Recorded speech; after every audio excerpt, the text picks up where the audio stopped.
Hi guys, I am doctor Rajat. आज मैं prosthetic point of view से बात करूंगा जॉ रिलेशन के बारे में। अब जॉ रिलेशन पेशेंट के पॉइंट ऑफ व्यू से बताने वाला हूं कि वो क्यों इंपॉर्टेंट है और बहुत इंपॉर्टेंट फैक्टर डिपेंड करेगा आपके फुल माउथ इम्प्लांट प्रोसेसेस और सक्सेशन के बारे में। अब एक 3 डायमेंशनल रिलेशन है मैक्सिला और मैंडिबल के बीच में, that is the relationship of your upper and the lower jaw. अब ये 3 स्टेप्स में होता है। सबसे पहला स्टेप है orientation jaw relation, that is use of facebow. अब इसमें हम क्या करते हैं, we orient the upper jaw in relation to the cranium और skull. It is the most important step before starting any treatment. As we orient the upper jaw, we also determine the speech, aesthetics, smile line, ध्यान से सुनो, smile line, lip line, visibility of your teeth in the final treatment outcome, determining the lip fullness, cheek fullness. अब patient को जब आप ये try करेंगे तो आपको सब कुछ देखना है और पेशेंट को भी बताना है। तो सबसे तभी जब पेशेंट स्माइल करता है ना, तो कभी कभी पेशेंट ऑकवर्ड हो जाता है कि यार मुझे स्माइल नहीं आ रही है, मैं स्माइल नहीं करूंगा। तो वो क्यों इंपॉर्टेंट स्टेप है वो डिटरमाइन करेगा लिप फुलनेस, चीक फुलनेस, हमारी midline, visibility of the teeth when the patient is smiling, बहुत इंपॉर्टेंट स्टेप है। And what best a plane that suits a patient, patient की डिमांड क्या है, expectation क्या है। अब we perform this using an instrument called facebow. अब facebow है क्या चीज?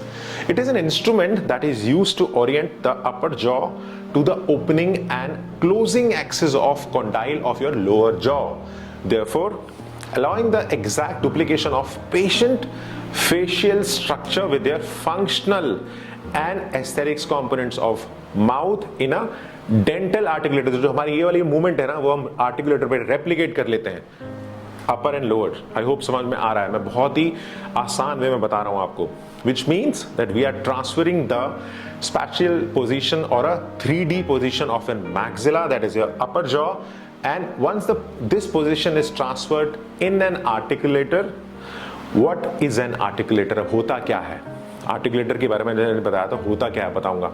एक मैकेनिकल डिवाइस है जो रिप्रेजेंट करता है maxilla and the mandible position और the position of your upper and lower jaw. समझ में आ गया है? अब using of Facebow we can also determine the exact position of the upper jaw.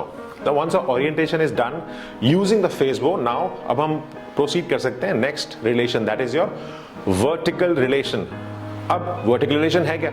So here we determine the patient's rest position, that is the length of the face when the patient is resting, and the occlusal position, that is when the length of the face when the patient is biting in occlusion, जब patient bite करता है। अब there are different ways we can determine this position, like using speech, facial muscle position, or patient after swallowing or relaxing, and many more. अब यहाँ पे क्या करते हैं, we use at least 2 ways to do it, so that we can verify it. Lastly, we finish the jaw relation with a centric relation.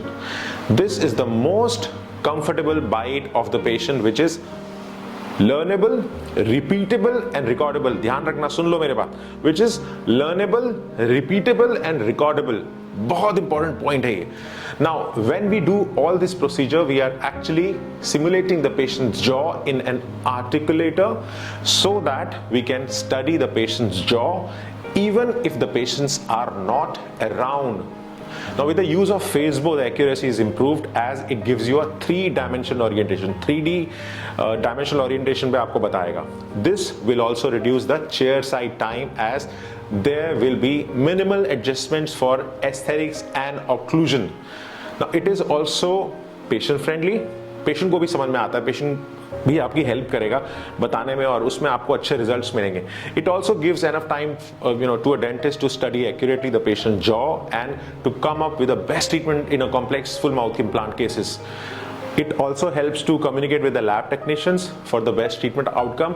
So it is very very sterile and hygienic in a way that आप replicate कर सकते हैं. उसमें depend करेगा कि आप जो lab के साथ कनेक्शन है आपने कैसे रेप्लिकेट किया है. जो आपने फेसबो रिकॉर्ड लिया था उस टाइम आपने क्या इनिशियल मूवमेंट की थी और उसके बाद क्या रिजल्ट आया, तो वो सारा का सारा जो कॉम्प्लेक्स ट्रीटमेंट है ना वो आसान हो जाती है। तो एक ऐसा स्टेप है जहां पे आप फुल माउथ इम्प्लांट, या अगर आपको लगता है कि आप मैं तो इम्प्लांट के केसेस में हमेशा यूज करता हूं और काफी अच्छा रिजल्ट मिला है, तो हमेशा फेसबो और जॉ रिलेशन इंटीग्रल पार्ट है इन प्रोस्थेटिक्स, उसको हमेशा दिमाग में रखिएगा।